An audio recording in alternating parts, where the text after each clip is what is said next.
and excited to get started. Thank you, Rinki, Rabi.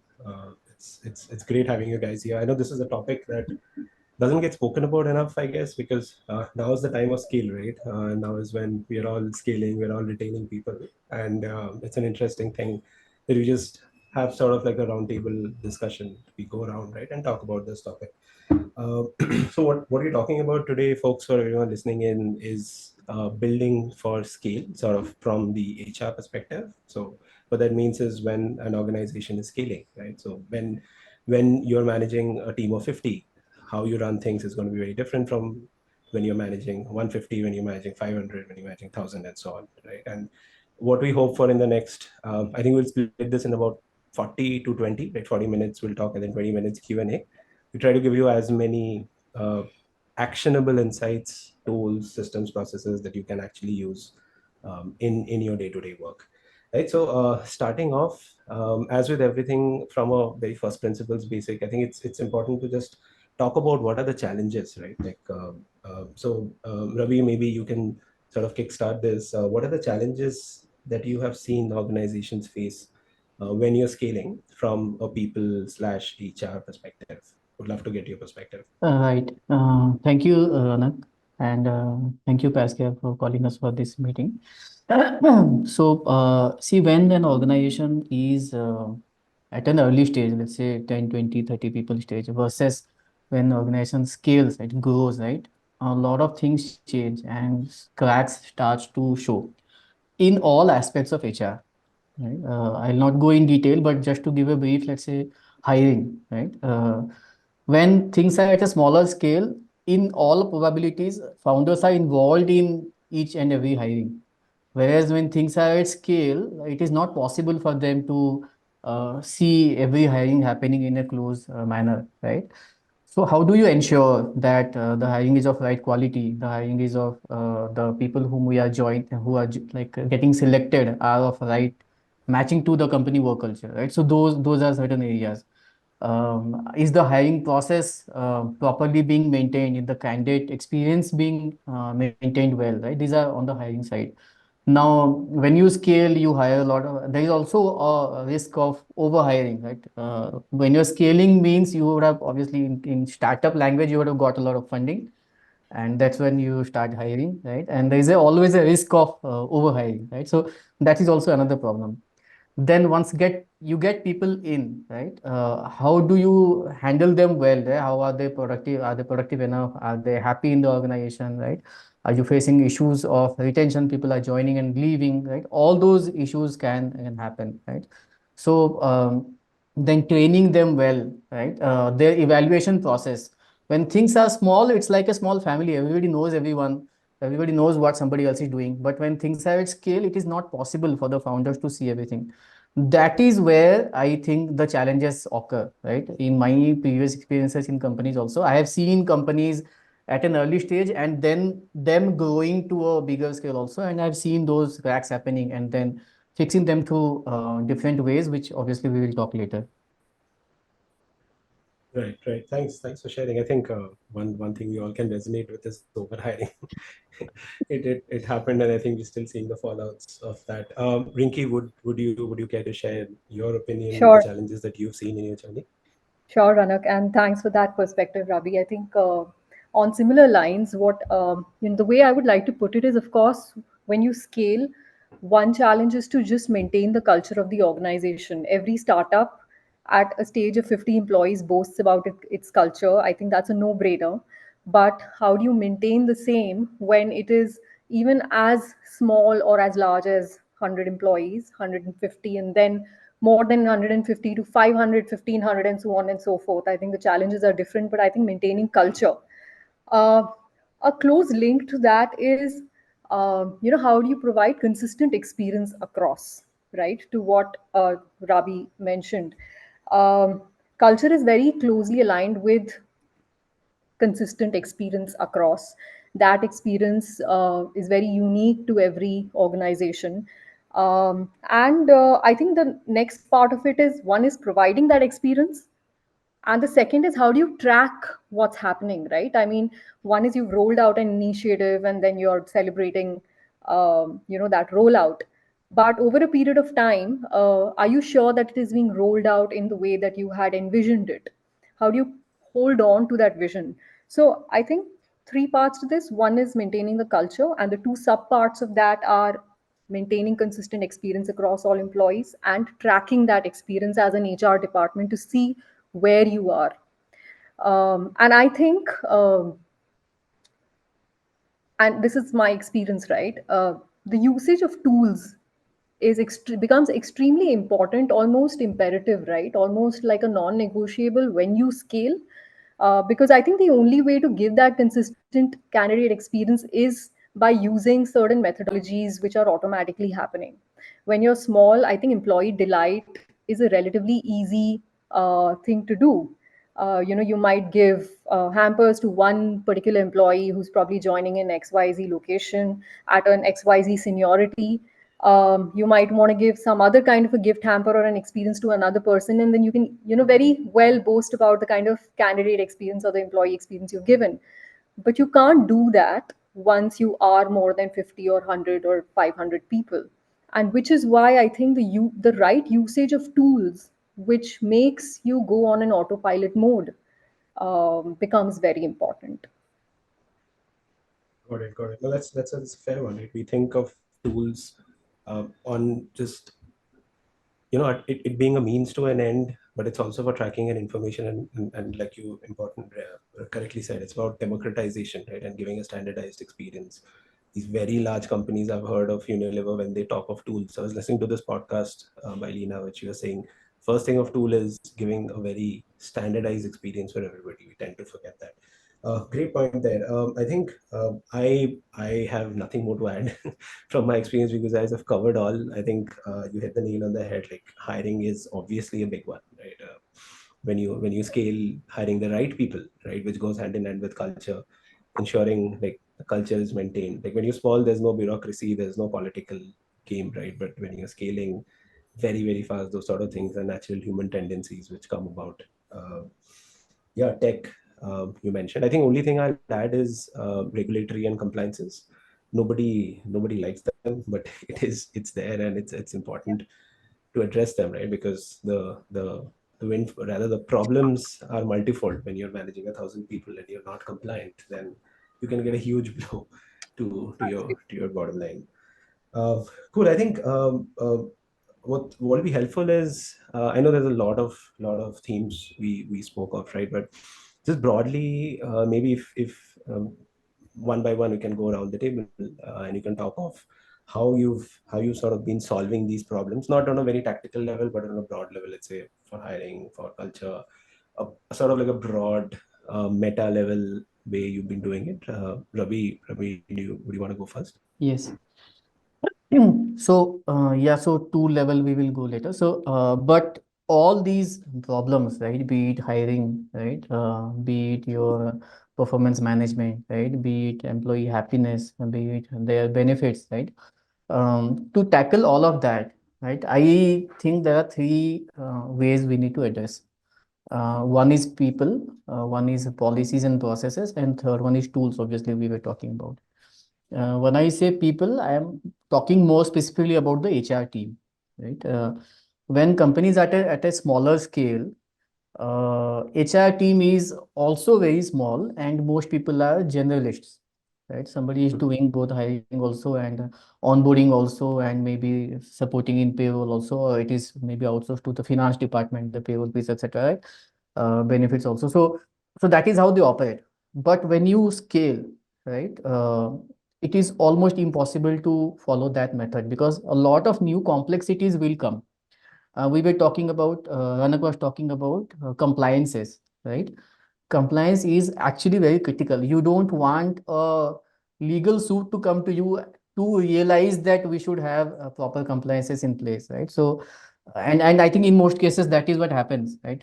Startups wake up one fine day when such a thing happens, and then they try to fix it very late. Right? Shouldn't happen that way.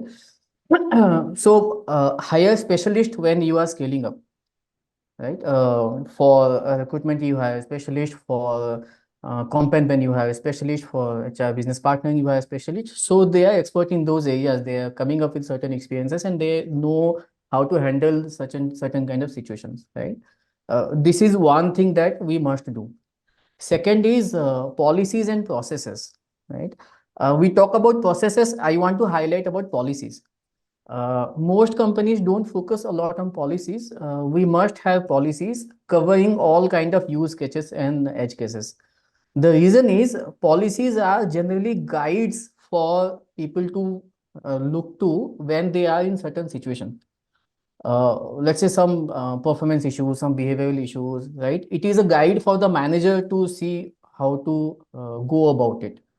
Otherwise, what can happen is random decisions can be taken, which can be risky, right? Similarly, for employees also, they are in a certain kind of need, they can go through the policies to understand what is the way to go, right? So to have right policies covering all kind of use cases and edge cases and publicizing it, putting it in one place for others to access it easily is important. Then obviously processes, right? Hiring at a small scale, everybody knows everything. But when you are hiring at a bigger scale, right?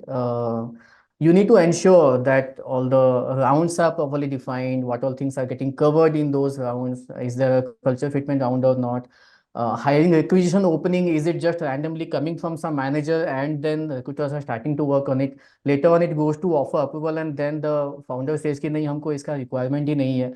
So those things are waste of time for everyone, right? To follow processes so these things don't break, right? When you are hiring at scale, also you don't know how recruiters like not every recruiter is same. So not every interviewer is same. So is the interview experience going right to the candidates or not, right? So putting certain candidate experience survey, etc. for that. So similarly for your appraisal process and all that, right?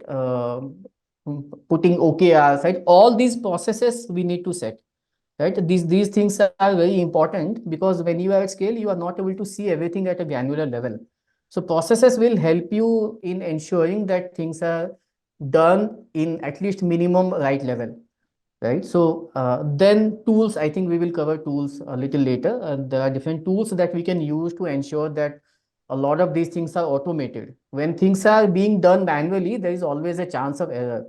So like I always push my team to find out ways of automating things, right? So that the chances of error are less. Mm, mm.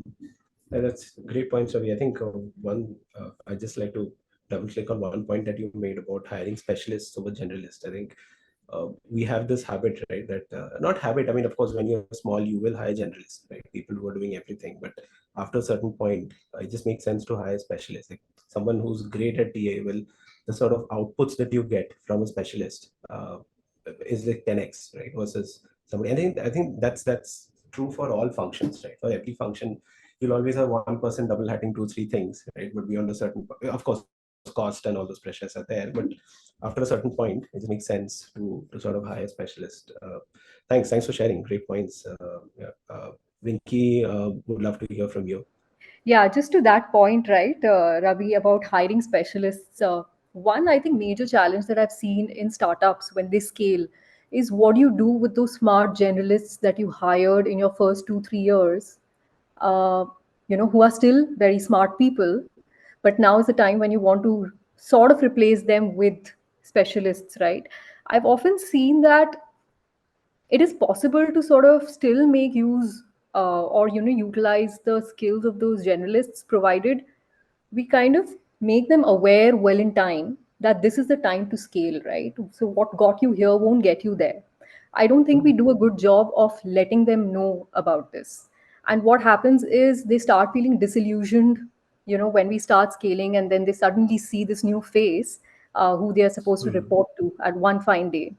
I think this can be mitigated if people are sensitive enough to just provide feedback, but not necessarily always brutally, but in the form of learning and development, perhaps, or in some cases even feedback where you think that the potential to scale is not really great, and you're convinced about it.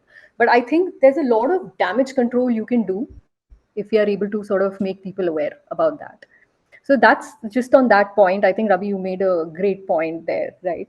um, The other thing, I think, just coming back to your question of how do you manage these challenges, Ranak, I think I'll just extend Rabi's point of process.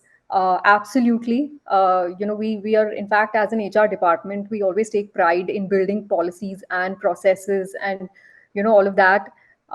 Execution is always, I think, an issue, right? I don't think any of us can really be proud of, right 100% execution right from go. I see you smiling. I see Rabi smiling. So I think execution of those processes is extremely important. Some of it is always manual. Some of it can be automated. So extension to making it automated at the right time, translating all of those processes into an autopilot mode, that is extremely important. For example, coming back to the hiring process, right?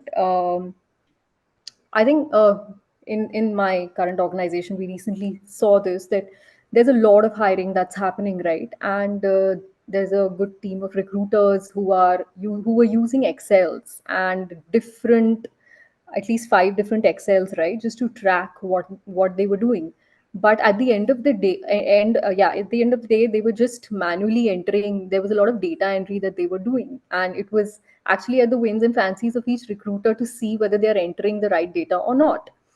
I think this is a very typical problem of scale, which is why we, then thought of getting an ATS. And I think it is a significant investment, both in terms of finance, the money that you spend, plus training the team to use that ATS, right? So while automation is great, there's a lot of effort and money that is spent on automation. I think one should be prepared to face that battle and give it about 2 to 3 months easily in your minds to be able to translate that manual effort into automation.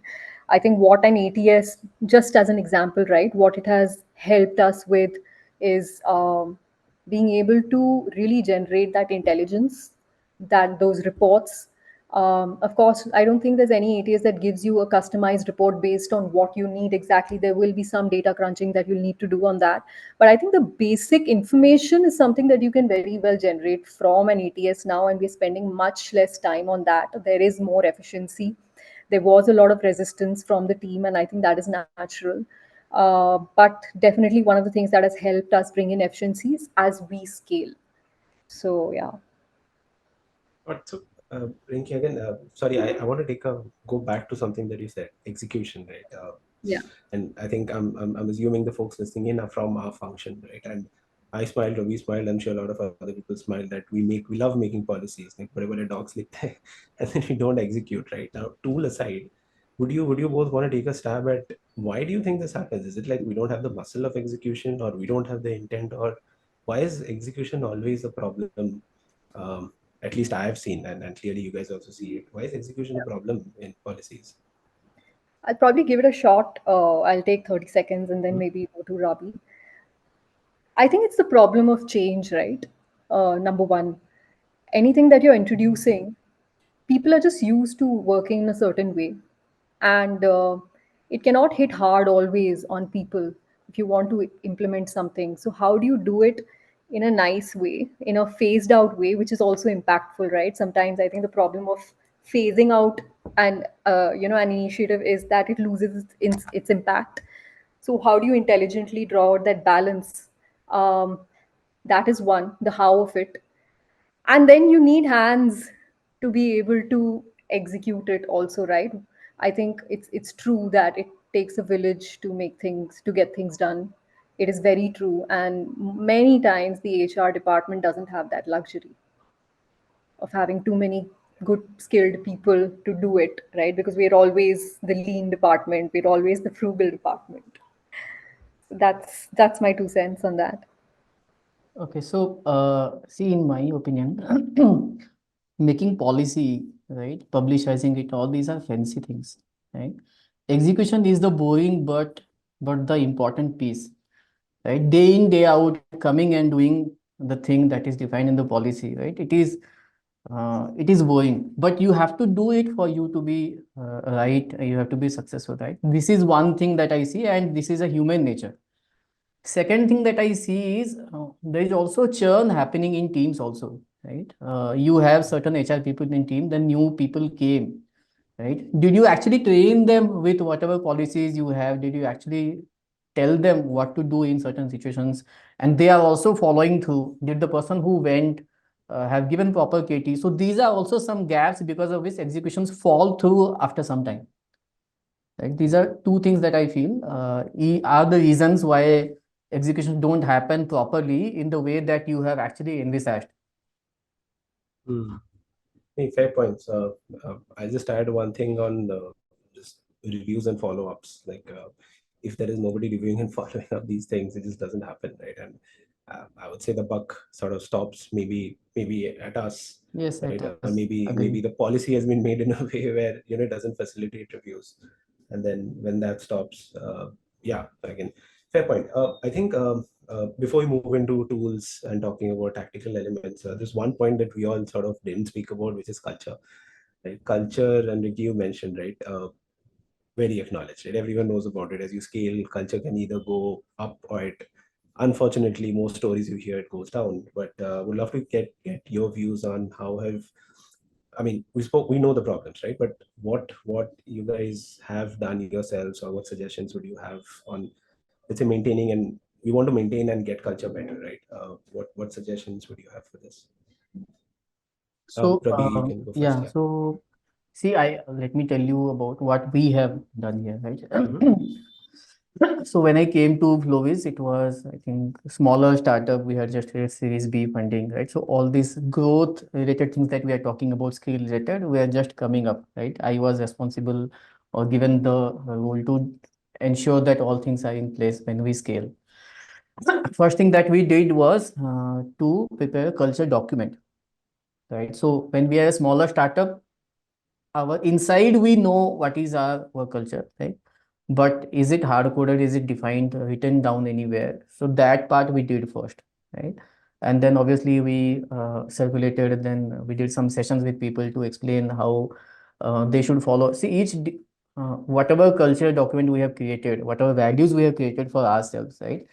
Each role can, each person can do different things in their role, ensuring that they are following the culture. So it is not same for everyone. So giving those examples on how they can follow culture in different roles, right? Those things are important. Post that, some small things that we did, which are actually important, I would say, to push culture agenda, is one is the RNR program, right? Rewards recognition program. There, we actually give awards to people based on the cultural values they have displayed, not only on the sales number, etc.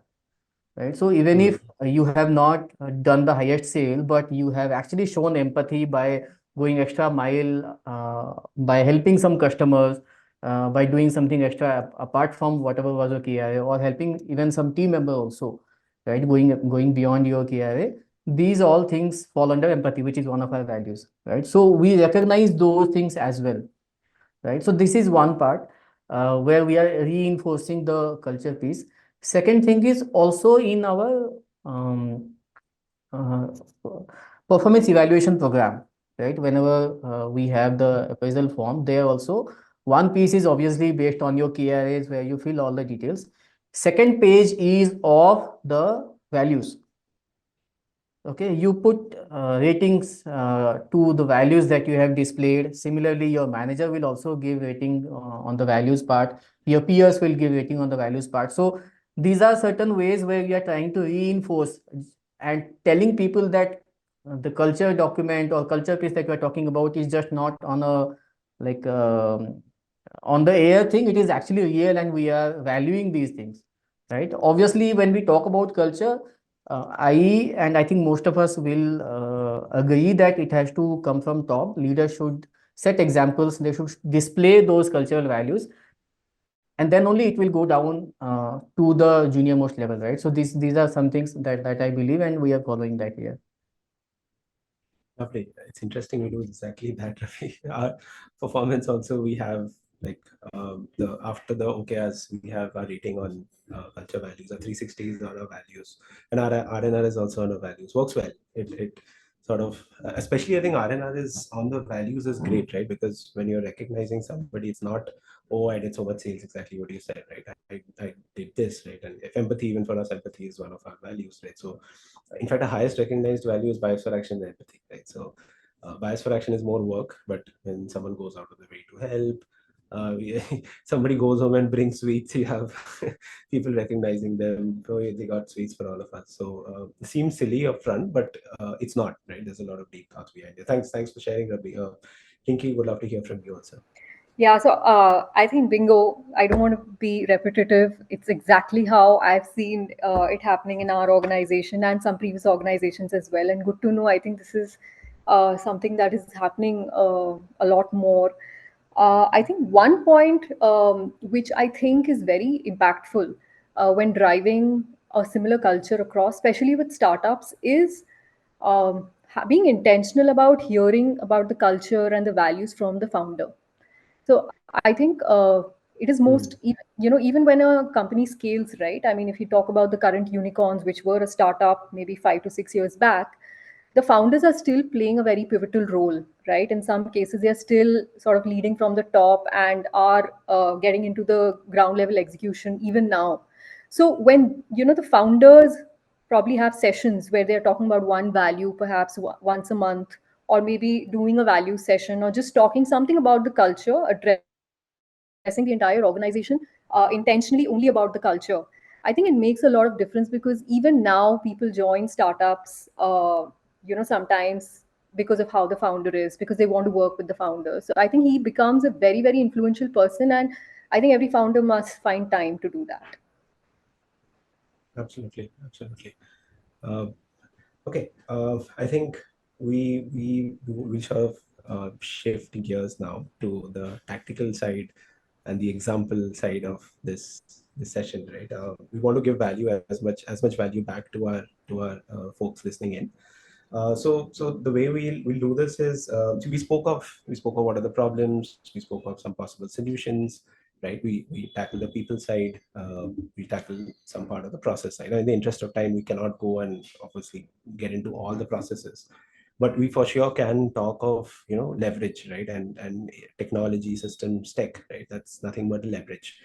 Right? If your policies are bad, you're going to leverage bad policies, right? So it just fails, right? So assuming your policies, processes are in place, operating it at scale needs technology, and that's honestly that's sort of like the groundwork of what HR tech is, right? So people think, oh, it's AI and fancy things. It's not, right? Think of it as just leverage, and which is the best tool that can leverage your process, right? So anyway, that's Gyan from my side, but broadly wanted to sort of get your sense, and mostly like I've seen HR tech tools divided into, of course, it starts with like the granddaddy of all, which is HRIS, right? That's something that's sitting on top.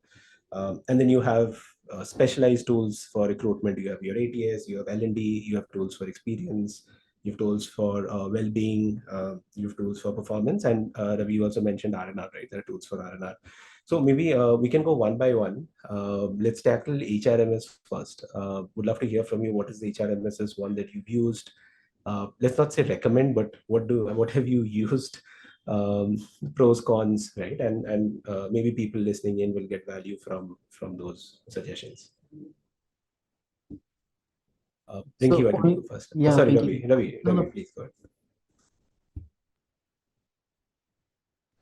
Okay, Ravi, you go ahead, please. okay, sure. So HRMS you're asking, right? Yeah, let's start with HRMS, then you can go Okay, one by one. Otherwise, it'll get confusing. okay. So HRMS tool that we use here is called Keka. I think a lot of startups use Keka. Interestingly, we use ATS also of Keka. Okay. So one thing that I feel about tools is getting tool is one thing and using it optimally is actually another thing, right? Most of the HRMS tools have almost all the options that we are looking for. It just needs extra effort to understand the tool well, understanding the features well, right? Because they are structured differently.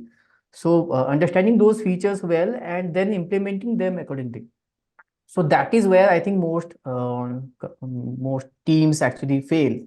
And like we are using Keka, it's a different thing, but I am sure that if there are other HR tools also in market, most of them will have similar features, right? The way to use them will be different, right? How much you are able to explore the tool, how much you are able to use different features is what is important, right? Just to give you example, let's say I'm talking about ATS. Okay, Keka has ATS. There are specialist ATSs obviously there in market, right? So in Keka ATS, in other ATSs I have not seen that, but now they would have also come up with those things. There are filters that you can already put wherein you get a lot of responses. The one of the biggest complaints that candidates have for recruiters is that they apply and they don't get a response, right? And the problem from recruiter side is that when they do a job posting, they get, let's say, 1,000 responses. It is not possible for them to actually see each resume and then respond to them, right? Can there be a way through which the resumes can be filtered automatically? And not only filtered, actual response goes to the candidate saying you're not selected if the candidate is not selected, right? So that I figured out in Kika, and we have put filters in all the roles.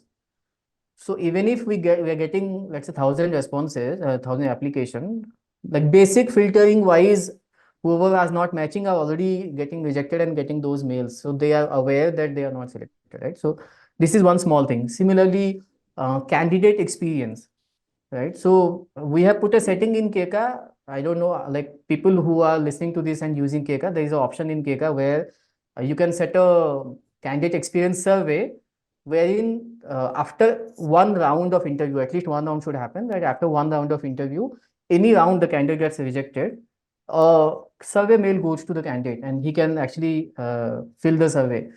So the thing that I was talking about is, let's say you are at a scale right now, you have 15, 20 recruiters. Not every recruiter works in the same manner, right? Mm. How do you ensure that the candidate experience is uniform or the candidate experience is good, right? These responses will give you idea. It will keep giving you idea, right? So these are like small examples that I gave on how we need to use tools very well, right? So HRMS we use Keka, and ATS also we use Keka. Now, another thing that I was talking about is employee benefits, right? So insurance is a very critical thing. Earlier, we all have had experiences of rather poor experiences of handling insurance companies when you were in, let's say, some medical need and all that, right? So all those requests used to come to the HR department and they would connect to the insurance company, where many times the responses were not good. Like they would ask too many documents, etc. The reimbursement timing was much delayed, etc. So these days there are third party tech companies which have come, right, who are helping solving this piece, right? And this is not a promotional thing, but we are using Pascal, right, for our insurance piece, right? They are helping us with our all our insurance needs and all that, and they are doing excellent job, right? So I think these are two tools that I can immediately recall. Let me see anything else. Yeah, I think ENPS we had used X to 10X some time back. We have used, I think, 2, 3 times, and they have done a good job in giving us ENPS data, right? So which helps us understanding like what is the actual happiness index in the organization, which teams are happy, which teams are not happy, and breaking it down to different levels on different parameters, and then actually attacking those problems, right? So those things we could do well. For reimbursement becomes a problem when companies become bigger, right? When in smaller organizations it is much easier, mail में काम हो जाता है, but जब कंपनियां बड़ी होती हैं, how do you ensure that all reimbursements are done well, etc. So spend management tool people can use. We are using something called Finoto, right? So through which all the reimburse can be are handled. So these are three, four tools that I could recall. और कुछ आएगा तो I can tell maybe. Anything on learning have you used? No, not here. Like we are not that skilled at it. Got it. And on performance also you're using Cake, yeah, cake. So there also see again the same thing that I'll talk about, right? So all HRMS have all the options, all the modules, right? How much Mm. effectively are you using is important. In one of my previous organizations, we were using Keka, right? I was not in full HR role, I was in TA role at that point of time. But when it came to appraisal process, even though they had PMS module, they couldn't use it. They went back to the Google Forms thing. Here, I ensured that everything is set really well and the whole appraisal process happens through Keka and it happened pretty smoothly. Okay, So for appraisal also, we use Keka only. got it, got it. And rewards and recognition, like I think you're doing it offline. Yeah, that we are doing offline actually. Got it, got it. No, that's helpful, Ravi. I think fair point. What you said, right? It's ultimately what you use the tool for, right? If you're very sure of what is the outcomes that you want, right, then the tool just helps you get that. I wasn't aware KCAR has a candidate survey. I will use that because we also use Yeah, KCAR. we connect offline. I'll tell you many other things that Keka has that most people don't know about. I have kind of become a quasi product manager for them. I know so many things about them now. Cool. Yeah, I mean that's the thing, right? I mean it's also on us to explore those tools, right? People, even if you're in the people function and you're not using the tools, strongly recommend just go and check out the tools because you'll find across something which otherwise feels like you could never do, but then you find a feature that the tool can do it, and then you go in and implement it, right? And you'll feel like, oh wow, I've done something, but what you've done is basically found a hidden feature. Cool. I think Rinki would love to also hear from you the tools you've used, any ones you would recommend. Sure. I don't think I want to make any recommendations right now on the platform, to be honest. And Sure. I've used a couple of very well-known names in the startup industry. Maybe since Rabi has already spoken about Keka, I will not talk about Keka.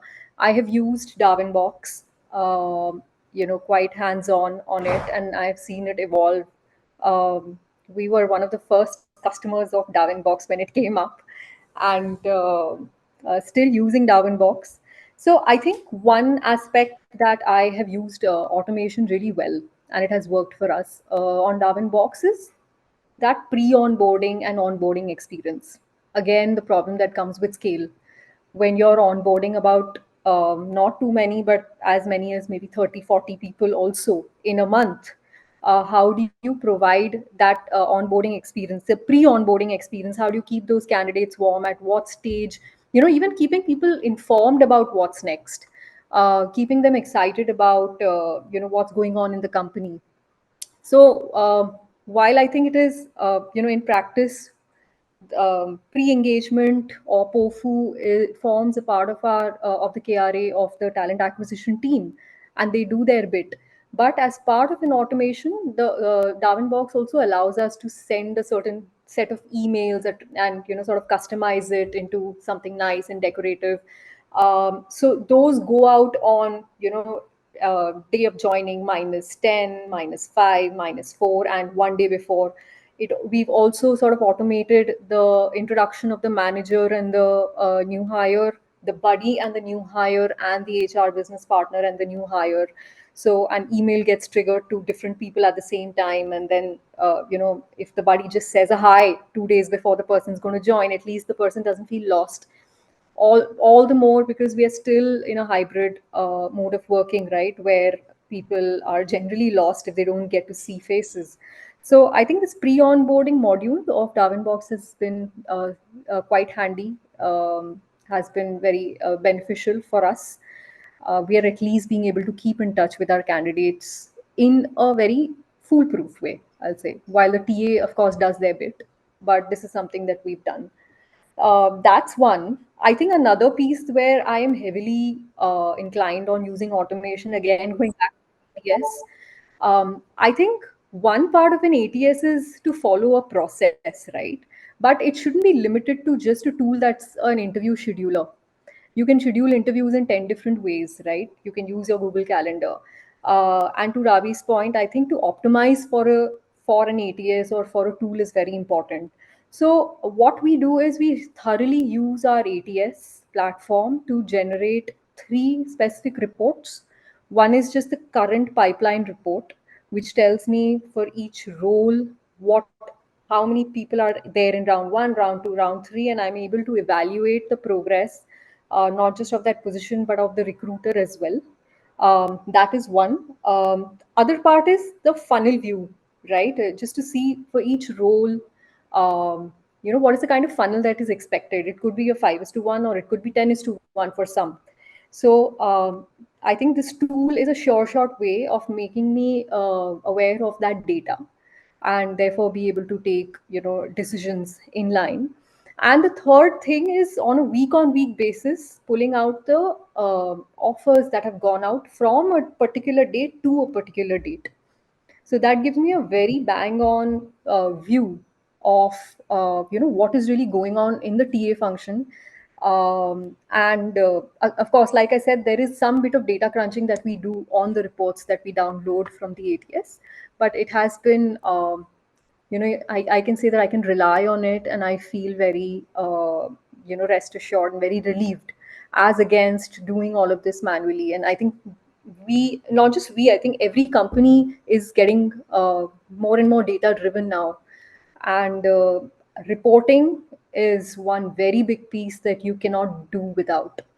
And I think without a tool, that becomes a very big challenge. Of course. Yeah. Yeah. And curious to understand on the performance and OKR side, how you're managing it. Yeah. So I can talk about some of the things that I have used, in my past as well. Of course, we've used Keka, we've used Darwin Box, highly customizable in a lot of ways. And I've also come across something called People Box, which is specifically for OKRs, just like probably X to Mm. 10X. Um, Keeping, I think the focus of PMS, of course, one part of the focus is to move towards OKRs and then automating that on the tool. The other part is making it very, very simple, right? To have like a single page where you can see the manager's comments and the employee's comments, right? The employee can see exactly what the manager can just open up that page on the screen, and both of them have a very transparent view of what is being said and what was recorded in the past, and to just have like a running document of sorts. So this is something that I have seen in many of these upcoming performance management tools. Like I said, one was People Box. I had also explored Mesh, explored Darwin Box itself for that, but Darwin Box is part of a larger HRMS, so it had its complexities. But I think there are a lot of tools which are being used for PMS specifically now, and I think they're doing great. I just feel that there is a point where it peaked, but now it has stagnated, and there is scope to do a lot more there in terms of adoption itself. So yeah, that's that. I don't think we have a dearth of tools, but I think we definitely need to have the mindset to adopt. Yeah, I think another one at scale, right? Bringing back culture and employee experiences, right? That so surveys and those things become super important. We spoke of 10x, right? Yeah, You can't do it. I mean, you can do it on a Google form, but it's yeah, a nightmare to maintain. Rather do analytics, right? So, yeah. curious, what tools do you use, or how do you manage understanding pulse of the organization? Yeah, so I have used Keka for surveys. It does provide the kind of analytics, at least at a basic level, it provides a direct view of the analytics. We've used the survey for an employee happiness survey. I think one of the loopholes there is, I think, there is a trust issue in employees when you're using an HRMS and calling it an anonymous Hmm. survey, right? While the tools, yes, there is an anonymous feature and it very well works, but I think just by virtue of the nature of the survey, and it coming from an HR department of sorts, there is an element of mistrust, and which is why I think we use a mix of Google Forms and tools for these Hmm. surveys. But I think I came across a very interesting tool a few years back in Fido for employee engagement itself in a very unconventional way. Um, I think that's a very, very interesting way to get to know the employee pulse, because nobody's watching you there, right? And Hmm. employees can just fill it up, or they just have to, I think it's just a click of a button. They just need to tell you how you're feeling, and the report in a very anonymous way goes in a consolidated way and anonymous way to the HR department. So I think use of AI, that is also using AI in some form. Use of AI can go a long way when it comes to employee engagement, employee happiness. Haven't personally used it to that extent, but I have definitely come across some of these tools and would love to explore that in the future. Got it. Got it. Thanks for sharing. I'll also chime in with Yeah. my experiences. Again, quite similar. I think we in India we have in HRMS at least. There are only so many tools that one can use. We also use KCA, use Darwinbox. Just for this disclosure, I am ex Darwinbox. So I was on the other side also at one point. But yeah, again, HRMS is any tool will work as long as you know exactly what you're looking for. So what's worked for me is if someone's evaluating an HRMS, just list down what your problem statements are. Like, work backwards from that, find out the problem statements, and then look at what an ideal solution would be for you, and then just do a bunch of demos, right? So whatever is the closest match, cost aside, works. ATS again, obviously, like it's probably the most important thing when you're scaling. We use a mix of our existing tool, but I've used a bunch of tools like Zoho, levers, and all these, but haven't really used them to a great extent. We are taking a tool called Unberry, recently onboarding them, using AI very nicely. We'll pick up questions, and I think immediately after this. There's a question on payroll. I think we've missed that. Again, on employee experiences, surveys pretty much does the job. You can do it on a form, but I think, as you said, the trust issue is always there, right? What sort of has worked for me is trying to make it as frictionless as possible for the employees, because I understand one thing, that this is that one thing that people least enjoy doing, right? So if I make it very frictionful, so telling them, hey, click on this link, then go there, sign in, then do a survey, no one's doing it, right? So that rule of thumb I follow, where I look for integration. So we are very big on Slack, so everything should be integrated with Yeah. Slack. If somebody's big on WhatsApp, integrate it through WhatsApp, right? So make it as frictionless as possible. So we use a tool called Huddler, which sort of integrates with both. Does it pretty nicely. It's simple. The end result just gets us there. It all depends on what are the questions we are asking also. Uh, Performance, we tried a bunch of things. Of course, like we tried Darwinbox, but we use a tool called Clar. I've used it in my previous company also. Pretty much, most tools are the same. So we use performance and OKRs because not many tools are doing OKRs. Rinki, you said Mesh also works for OKRs, right? At very large scale, Mesh is great. We use Clar because it's just very nice UI, I suppose. And what we've done is we've integrated OKRs and performance, right? So we didn't want to give two different, like you come on this tool and do OKRs, then you go back here and do performance. We sort of integrated both, and it made sense to just use the one tool. In fact, on RNR also recently, we went the tool route Yeah. because it was just easier to use a tool to implement RNR. It didn't even have RNR, right? But there's a tool, Springworks has a tool called Engage With. Um, I've used that. I yeah, was it's just yeah, I was just thinking about that. Yeah. yeah, they integrate through Slack, and sort of the culture has been built. So that's what I loved about this tool. Like I tried doing cards, like I tried doing culture cards and values cards. There's just so Yeah. much friction. Again, that's a great idea. The cards worked really well. We made cards for values, and whenever people saw somebody display a value, they wrote it. But that worked at a scale, but beyond that, you just couldn't do it, right? That's why we needed the tool. Uh, Cool. I think we're running a little short on time, but we want to pick up questions. So I see a bunch of questions. Dhruv, how do you want to do this? Like, do we go and read the questions, or we open up for questions? Yes, we could just read the questions aloud, and then who's asked the question, and then maybe answer that one, because they're all on mute. Yeah, so Sure, we'll do that. I'll do that. So Om Prakash has a question here. I'll go top down. How can one successfully align entire organization from top to bottom with company's vision and mission, and people should talk and live the same? Strategies to keep in mind to keep employees motivated all the time. And then there's another question on what are the best LMS performance tools. I think we spoke about that, where real-time KPIs, KRAs are mapped. Again, to answer, I think we've already discussed on the performance part. But anyone want to take a stab at the first question? How can See, someone successfully see, align? Yeah. vision, mission thing, I think many things we spoke about. One thing that I think we have still not covered is having regular town halls, right? Mhm. Some companies actually miss that.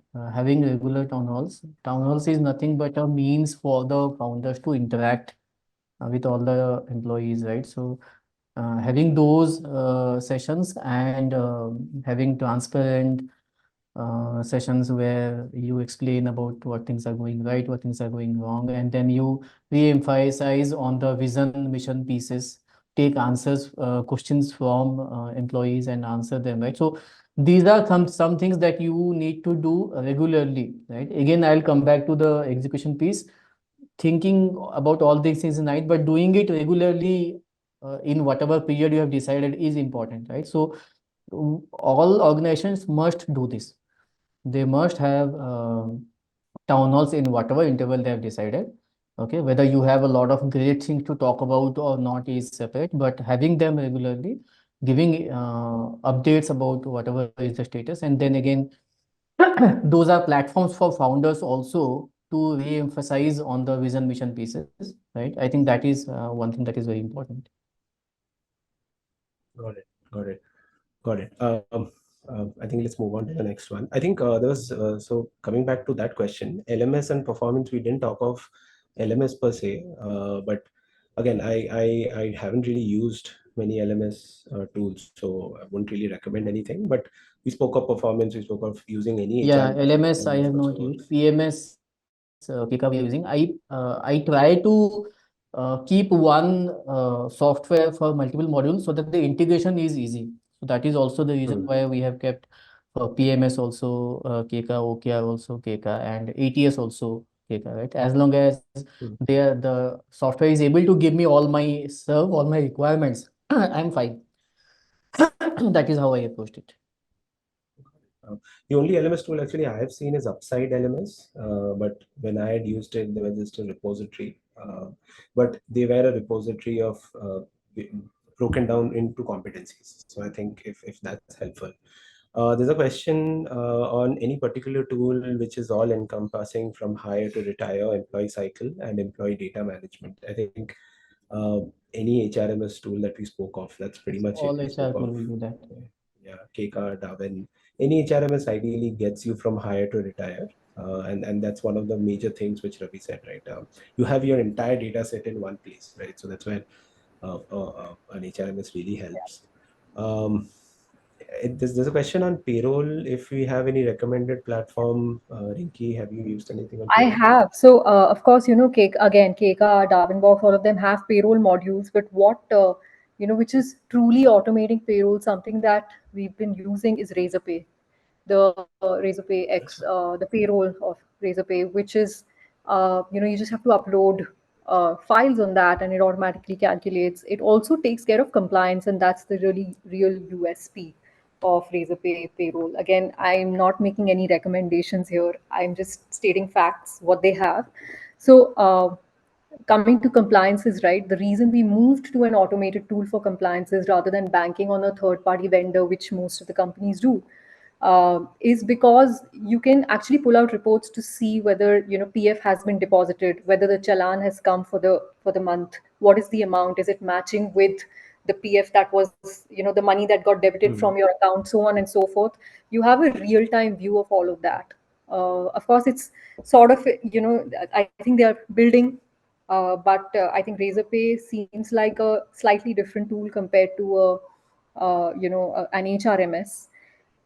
So that's that on payroll and compliance. Apart from that, I think, yeah, I mean, Keka and Darwinbox are obviously there. I think any HRMS for that matter, I've used Workday, I've used Success Factors, all of it will have this, but the more you can automate things, the better it is. Cool. There's a question here on payroll, a follow-up to this. Kumudra is asking, Razorpay team takes care of payments towards compliances as well. Do they? Yeah, it does. It does. So they have the accountability. They work with the HR team. So, like I said, you can actually look at the status in real time, whether that compliance was paid or not, and whether the challan was generated Nice. or not. and you have an exact hold on your compliances, which you don't have if you're doing it manually through a third party vendor. Got it. Got it. When we use KK, we use Box before this, but the compliance part, the team is Manual, doing it. yeah. You have to just depend Yeah, on the team there. Yeah. yeah. I mean, that's where these agencies come in. But again, you're right. At scale, it becomes little difficult. Um, any more questions? I think we've covered all the questions here. Okay, someone is using Spine HR for payroll. That's great. Thanks for the recommendation. Uh, okay, it's an end to end. Okay, good to know. I've not used that tool. What is that? Any more questions? Fine HR. Spine HR. Yeah, yeah. I've Yes. heard of them. Not really used them. Got it. All right. Any more questions, folks? I think we still have some time.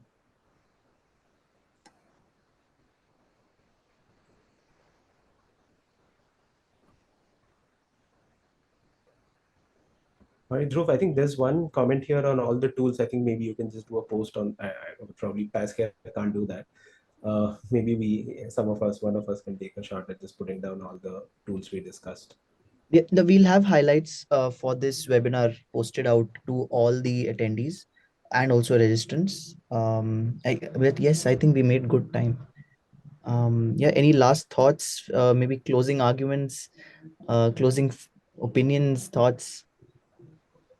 Yeah, I think given that we have 2 to 3 minutes, I think I do want to touch upon one topic which is super important. I think we brought it up very briefly, which is data and analytics, right? That's like the thing that's good to see it's coming, right? Because our function has always been the function that goes by feel more than data, right? We know feel it's. I think they're happy, right? That doesn't work, right? We need to show data. So quickly, I think as closing thoughts, given that we want to move ahead in the function, right? How have you guys sort of tackled analytics in the sense just a primer to somebody who just wants to start analytics? What are those quick things or numbers or metrics that one should just immediately start doing with the data that they have? So I think if you're talking about employee experience, for example, uh, of course, happiness surveys are still doing the rounds. Maybe one NPS, that question whether you would like to recommend the Mhm. company to your. That could be your North Star metric for employee happiness, perhaps. That's one. Maybe the general engagement score itself, which is an average of all the scores. But then for that, I think it's important to keep the happiness survey itself very lightweight, up to 10 to 12 Mhm. questions if you're doing it on a quarterly basis. I don't think anyone likes to fill up too many surveys which are very long. So I think NPS and engagement score is something that I would like to keep a track on myself. uh, I think the other one could perhaps be, so we do analytics in a lot of ways. So we also do a 30, 60, 90-day feedback for our onboarding people, and we have a score. It's on a 5 point questionnaire. We measure a score, and we've had our own benchmark that it has to be more than, say, 4 out of 5. That is also one of the metrics that we track. Apart from that, like I said, in ATS, we are very clear about our metrics. We have very, very clear cut targets for each week, for each month, for each quarter. The variable payout is also directly aligned with that. So it's a score that really determines that. So then, targets for those scores in terms of recruitment, that is something that we do.